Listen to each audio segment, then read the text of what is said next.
So dumating yung ating asarol, hoe. This is made by Butterfly Taiwan, made in Taiwan. So this is approximately 6 inches, 2, 4, 6, mga 6 inches. And then ginawan natin ng handle galing sa Acacia Aure. And yung quality ng bakal, makapal siya. And also hardened steel daw itong bakal na to. So maybe itong puting side is ito yung tubog. Tubog to, tinubog. So ito yung matigas. Tingnan natin kung matibay, kung magandang quality. Test natin dito. Ano ba? Linis natin to.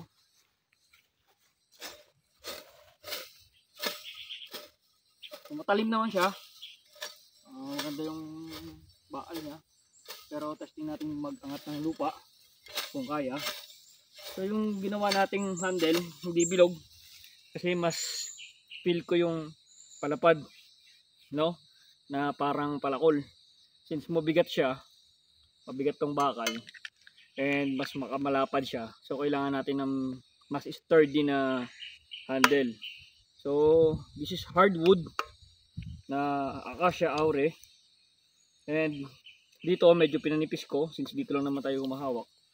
Dito lang madalas humawak. Yung dito makapal na to. Tapos dito wala tayong magamit na ibang lock.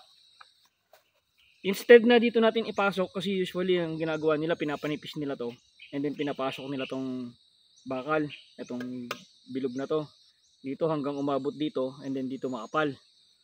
Pero ang ginawa natin, same sa pagkabit ng axe o ng palakol, kinortehan natin dito yung diameter na itong mas manipis na mas masikip na side, yung kinuha natin, pinasok natin, and then nilagay natin dito, then nilagyan natin ng bakal na flat bar. So bumuka naman siya, masikip naman, and tingnan natin kung luluwag. Maybe lalagyan pa natin somewhere ng mga bakal para mas masikip. Pero as long as na magagamit pa, okay naman.